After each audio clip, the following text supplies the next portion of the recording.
Jiggy cat on a damn killing spree. This is Nagato, and you can't mimic my energy. 100 round drum and me hanging like a centipede. Hey everyone, welcome back to my channel. It's me, Nagato's Revenge, and for today's video we're going to be taking a look at the unreleased Super Nintendo game called Cooly Skunk. As you guys may know, I'm really into unreleased games and overall the preservation for such rare titles, which brings me to the main topic for today's video. About a week ago, this rare build came out of nowhere and very little information about the Super Nintendo version of this game was even known about until as late of 2019 between 2020. Some key information that I should state about this relic from the past: Cooly Skunk was cancelled several times for the original Super Nintendo and ultimately re-releasing on a completely different platform. That platform was the original PlayStation, and it was released under the title Punky Skunk in the United States. Now let's fast forward to November 1st, 1996. It's now November 1st, 1996, and Cooly Skunk was released for the original PlayStation. However, the game didn't generate much buzz around that release of that month. Even the game itself included a lackluster instruction manual. Considering this game was developed in the early 1990s, most games of that period and time area had intricate manuals filled with a lot of information, and even some games included fun facts of said titles, maps, and even other cool stuff to make your purchase feel special on the consumer side of things. It's not like in 2020 now where even AAA titles for such things as like Kingdom Hearts 3, Gran Turismo Sports, such and so forth, that games didn't come with manuals. So to see a game of that era not ship out with any manuals that only included any useful information to the end user, it felt kind of weird. But I digress. From the overall look of its bad launch to its lackluster manuals and multiple cancellations, you can hint that the development cycle for this game had its troubles. Now let's talk about the history of Cooly Skunk's development.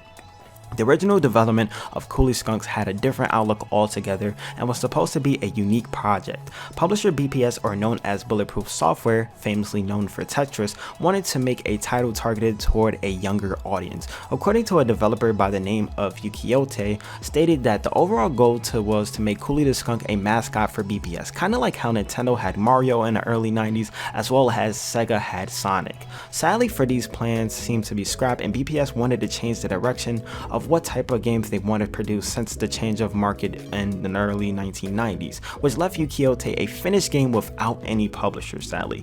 Thanks to Gaming Alexandria for this article and also for some of its investigative work, it seems to be that this project was mostly likely an unreleased Super Famicom title that was previewed under the name Matamoru Kid Guren, previewed in 1994 by PPS. As from the picture shown here, you can notice that in the magazine that the actual sprites plus character models and even the overall world looks very similar to that of Cooly Skunk. Even in the game, power-ups and such as the whole penguin monkey hybrid transformations resembles the same idea and even some mechanics for Cooly Skunk, since Cooly can snowboard and use a pogo stick as a game enhancement, or I should say a game power-up for said character. Now let's get started on talking about one of the original game directors for Cooly Skunk, Kenshi Naruso.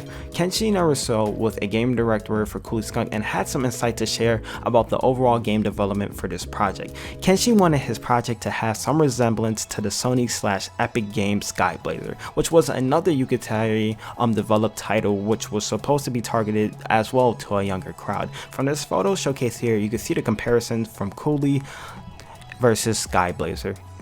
One thing I do want to state about the game market as well, that Kenshi suggested that the project shouldn't be abandoned, however repurposed for a new project. He stated that the PlayStation had been released in Japan, but the Super Nintendo was still going strong in the United States, so the project's focus was for the North American market. With new hopes and a new target to fulfill this project, the development pushed forward to introduce a new character for the US market, which was supposed to be Cooly.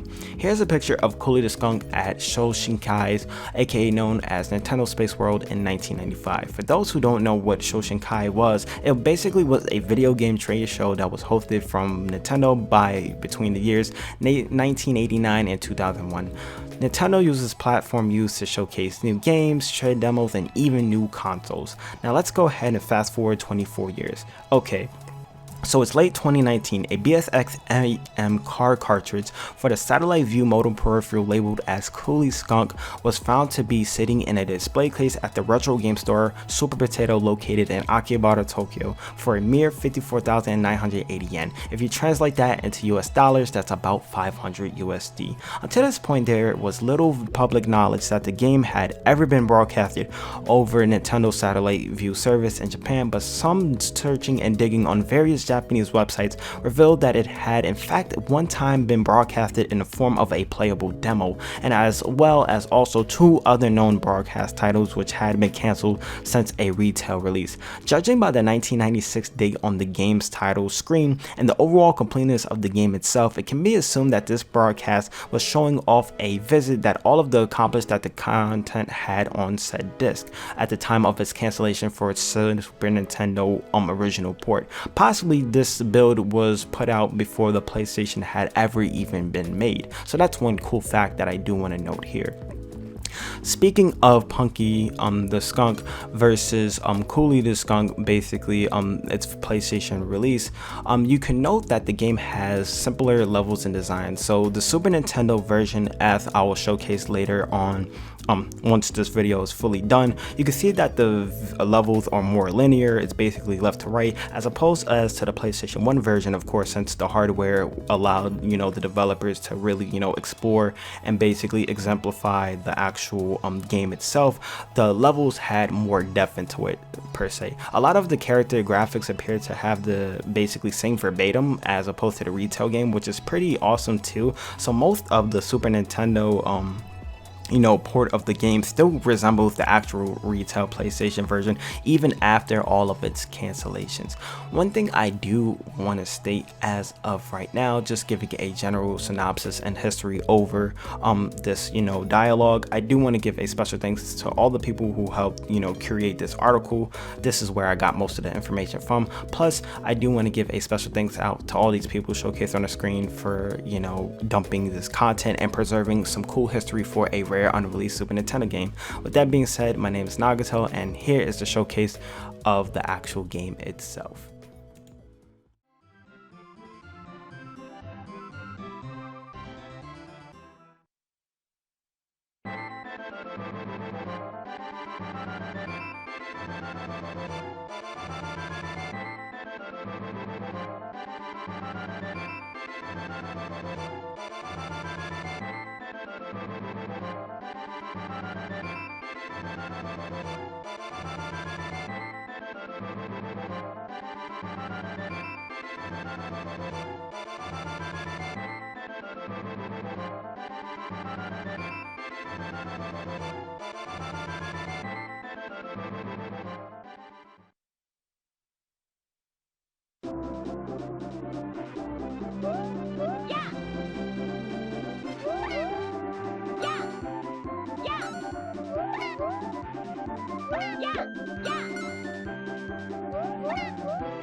Hey everyone, it's me Nagato's Revenge here. Hope you guys did enjoy today's video. With that being out the way as well, I highly do recommend that y'all guys go ahead and follow my social media so you never miss any of the latest hacking guides and tutorials on my channel by subscribing to me and hitting that notification button as well. Is another method on how you will know when I drop my latest content, whether it be for the Vita, PS4, PS3 and such and so forth. As well, if you want to be in the mix of things and you want to join my official community, you can join via the link right now showcased on the screen and join my Discord that way. And if you do want to support my channel in any shape or form, you could become a patron. I will have a card right now. But with all of that getting out the way, hope you guys really did enjoy this video, and I'll see y'all next time. Peace.